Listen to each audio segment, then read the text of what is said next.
Deus vai aparecer aí. Não dá tempo de os irmãos. Vamos ver aqui em Gálatas 5, que é o tema.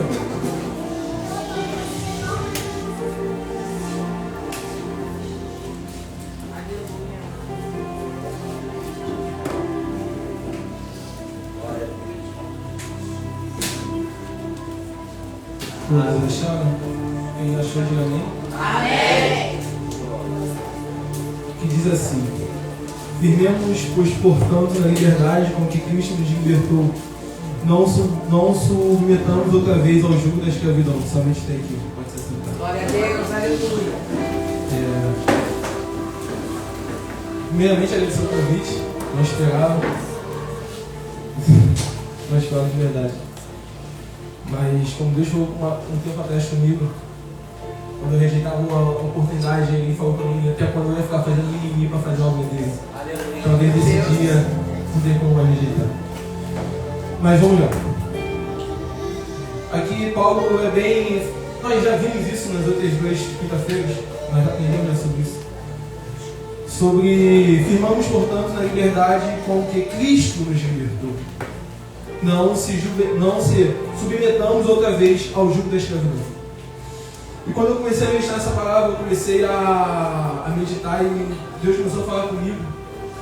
Então, me fiz uma pergunta: por quem nós éramos escravos e por qual motivo nós somos escravos do pecado? A humanidade, ela se torna escrava do pecado no momento que, não é no momento que Adão e Eva eles comem do fruto. O pecado ele começa no momento que Adão e Eva eles colocam as suas próprias questões acima da ordenança de Deus. E onde nós vemos isso? Na Bíblia. Vamos lá, Gênesis 3. Já começa dizendo: ora, a serpente era mais astuta do que todos os animais do campo que o Senhor Deus tinha feito. E esta disse à mulher, é assim que Deus disse: não comereis de toda a árvore do jardim? E disse a mulher à serpente: do fruto da árvore do jardim não podemos comer, mas do fruto da árvore que está no meio do jardim, disse Deus, não comereis dele, e nem tocareis para que não morrais. Então a serpente disse à mulher: certamente não morrereis, porque Deus sabe que no dia que dele comerem se abrirão os vossos olhos e serei como Deus, conhecendo bem e o mal. O pecado ele não começa no momento que eles comem a fruta. O pecado começa no momento que a humanidade se sente na autoridade de avançar da ordenança de Deus. Se a ordenança de Deus é não come fruto, não tem um jeito. É a ordenança de Deus. Então começamos a se tornar escravos do pecado quando começamos a não ouvir a ordenança do Senhor e começamos a colocar nossas próprias expectativas naquilo que nós queremos para as nossas vidas. Deixamos de ouvir muitas das vezes aquilo que Deus tem para nós, para que possamos caminhar as nossas corridas, mas não é bem assim. No momento que nós começamos a viver assim, foi nesse momento que a humanidade se perdeu no jardim. Eu não estou falando que a humanidade se perdeu no jardim Metrópole, estou falando que a humanidade se perdeu no jardim do Éden. E como nós lemos a Bíblia, nós vemos que no jardim do Éden foi onde Deus criou tudo e deu para que o homem pudesse governar. Os animais selvagens ainda eram selvagens.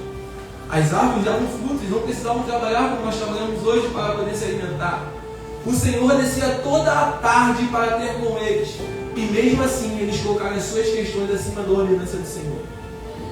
Quando nós olhamos hoje, nós questionamos isso. Nossa, por que Adão e Eva fez isso? Mas nós somos assim nos dias atuais.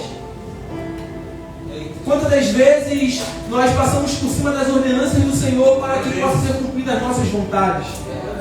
Quantas das vezes nós deixamos de lado aquilo que o Senhor tem nos mandado fazer para seguir aquilo que nós queremos? E no final, questionamos a Deus: Deus, por que deu errado? Porque não seguimos a ordenança do Senhor.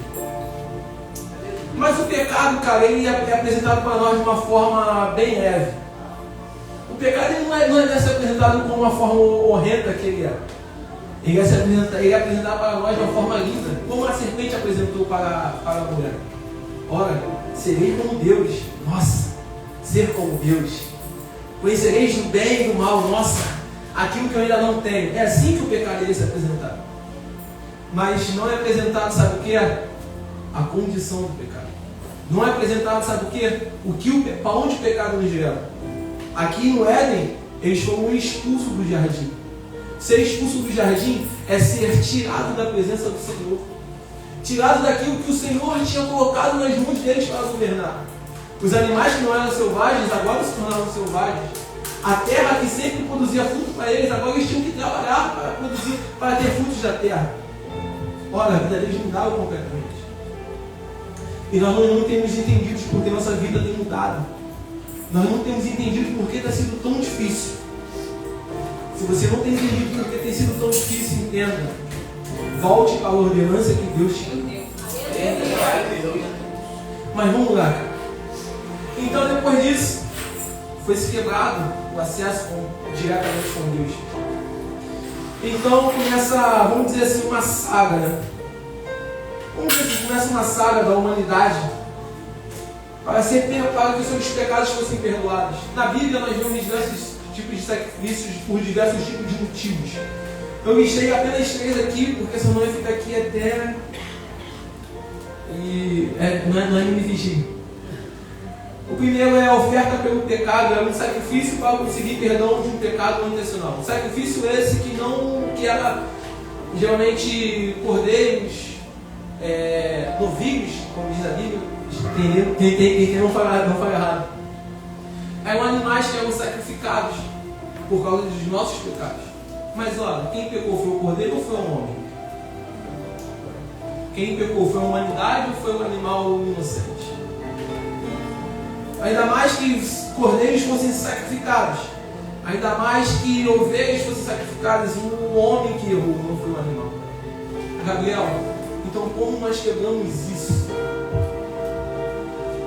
Deus já tinha um plano perfeito lá no jardim. Em Gênesis 3 também, no seu capítulo 15, ele diz para a serpente que ele ia colocar inimizade entre a serpente e entre o fruto da serpente e da mulher. E o fruto da mulher iria ferir a sua cabeça, porém ele iria ferir o seu calcanhar. Esse já é o plano de Deus para a humanidade.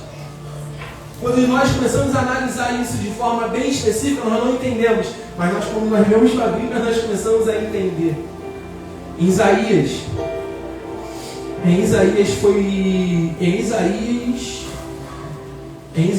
9 foi profetizado.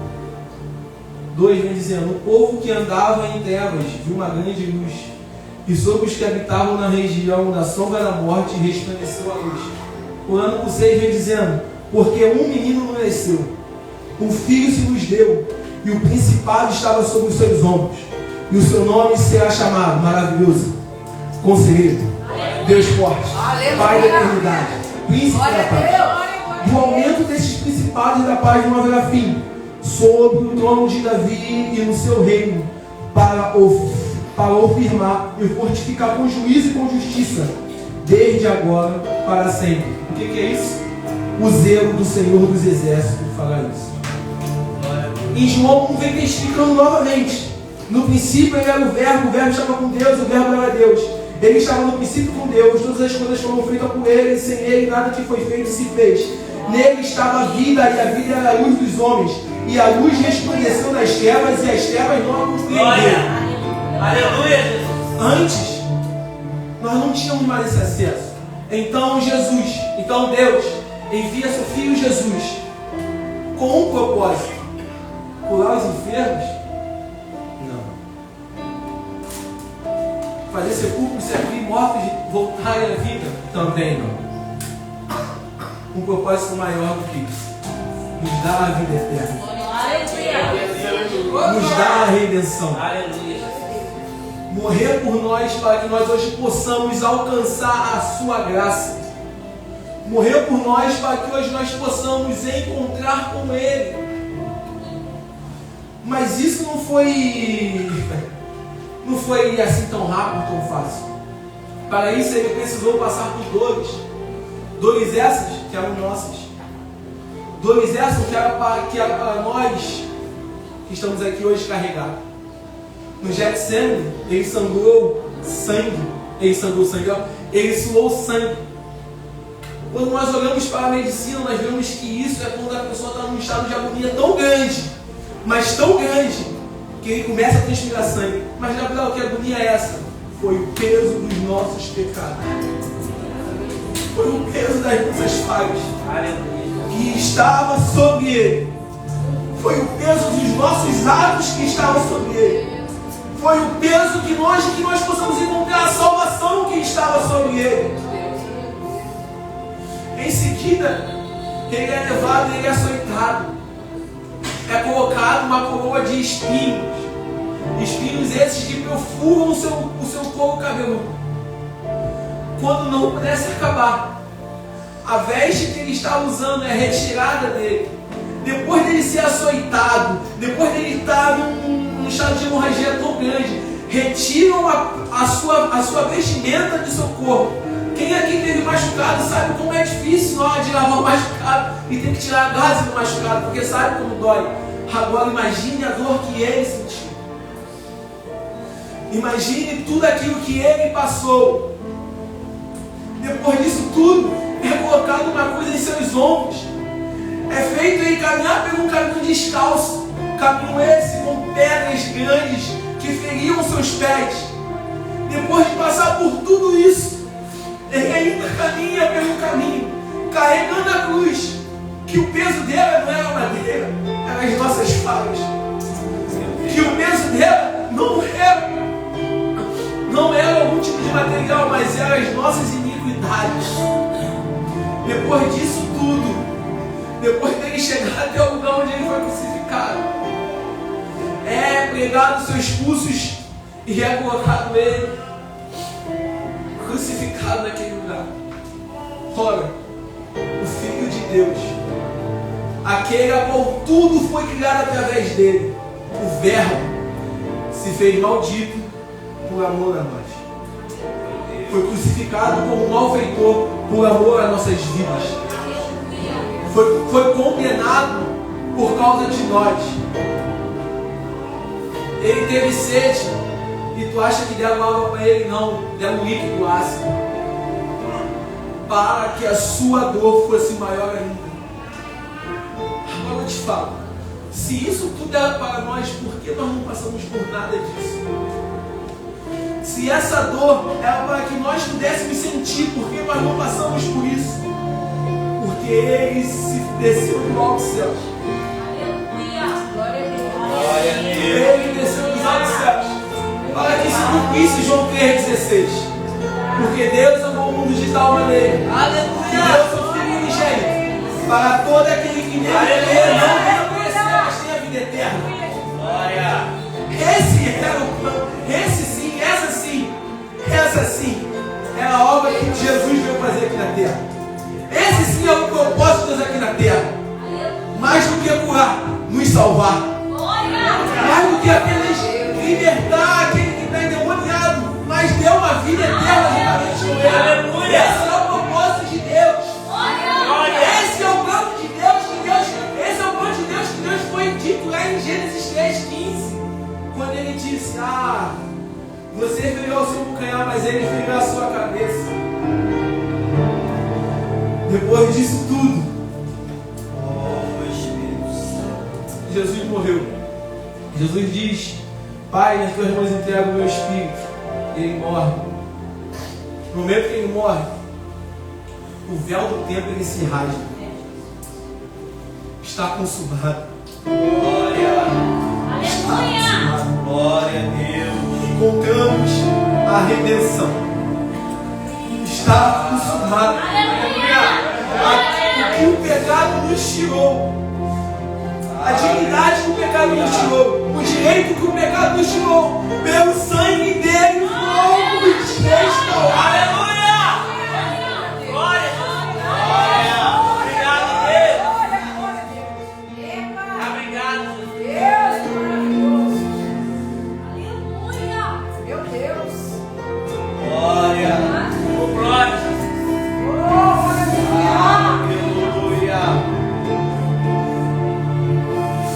Aquilo que as minhas atitudes me fizeram se distanciar, o sangue dele me trouxe para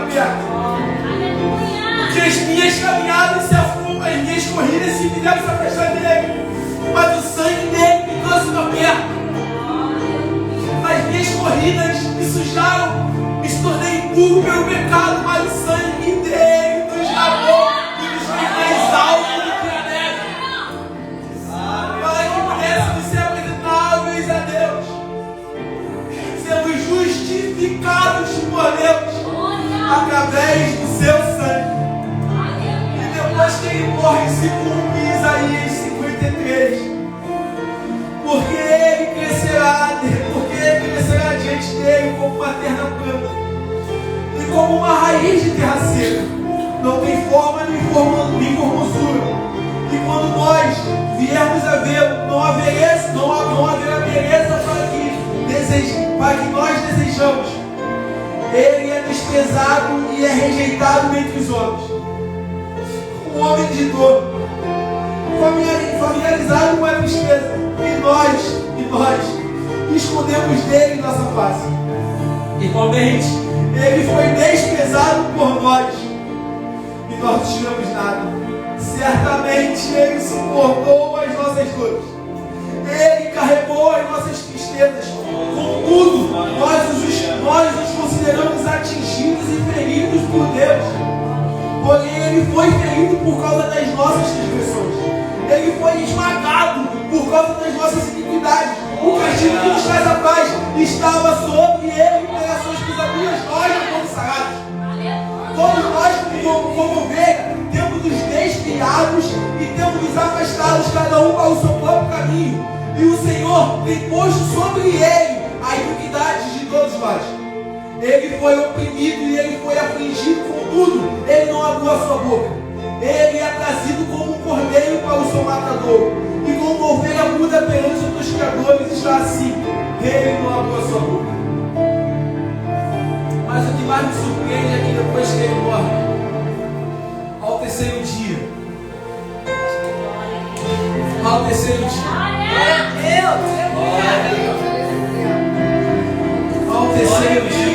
ressuscitou. Mas ele morreu como uma ovelha, ele morreu como um cordeiro, mas ele não ressuscita como um cordeiro. Em Apocalipse 5 vem dizendo, João tem uma revelação e diz: eu vi da destra que estava sentado sobre o trono um livro escrito por dentro e por fora, selado com 7 selos. Eu vi um anjo forte bradando com uma grande voz: quem é digno de abrir o livro e desatar os selos? E ninguém no céu e na terra, nem debaixo da terra, podia abrir o livro e desatar os selos. Eu chorava muito porque ninguém foi achado digno de abrir o livro e nem de ler, e nem de olhar para ele. E disse os anciões: não chore. Não chore. Eis aqui o leão da tribo de Judá, a raiz de Davi, quem venceu para abrir o livro e desatar os 7 selos. Ele foi entregado como um cordeiro, mas ele ressurgiu como um leão. Ele foi entregado como ovelha muda, mas ele ressurgiu como um leão. Ele foi entregado como um homem desprezado, mas ele ressurgiu sobre glória. Aleluia! Quem ele é? É sobre quem ele é. Não é sobre quem nós somos, mas é sobre quem ele é. Ele foi entregado por causa das nossas iniquidades. Ele foi ferido por causa das nossas transgressões. Ele foi desprezado por nós, mas mediante tudo isso, ele ressurge como um leão para abrir o livro e desatar os selos. Que livro é esse? O livro que nos traz a vida hoje. O livro onde nós queremos que nosso nome esteja assinado. E depois disso tudo, se cumpre Romanos 6. Romanos 6 que diz: portanto, fomos sepultados com ele para a morte pelo batismo, para que assim como Cristo foi ressuscitado entre os mortos pela glória do Pai, assim também nós andamos em novidade de vida. Porque se fomos plantados juntamente com ele na semelhança da sua morte, também seremos na semelhança da sua ressurreição. sabendo isso, que o nosso velho homem foi crucificado com ele, para que o corpo do pecado pudesse ser destruído, para que não sirvamos mais ao pecado. Porque aquele que morreu está liberto. Ora, se morremos com Cristo, cremos que também com ele viveremos. Sabemos que, tendo sido Cristo ressuscitado entre os mortos, já não morre. A morte já não tem mais domínio sobre ele. Glória a Deus. Em seguida, continua dizendo que o salário do pecado é a morte. Se nós morremos com Cristo na cruz, fomos ressuscitados com ele, e a morte já não tem mais domínio sobre a nossa vida. Aquilo que nos escraviza já não tem mais domínio sobre as nossas vidas. Aquilo que nos afasta de Deus já não tem mais domínio sobre as nossas vidas. Agora sim somos libertos. Agora sim somos livres. Livres pela sua justiça. Livre pelo seu caminhar. Livre pelas suas pisaduras. Livre por causa dele. Aquilo que outrora nos prendia lá fora, aquilo que outrora nos afastava de Deus, já não nos afasta mais. Porque agora nós não somos mais escravos do pecado, mas escravos da sua justiça. Como assim, Gabriel? Escravo? Eu deixei de ser escravo do pecado para virar escravo da justiça.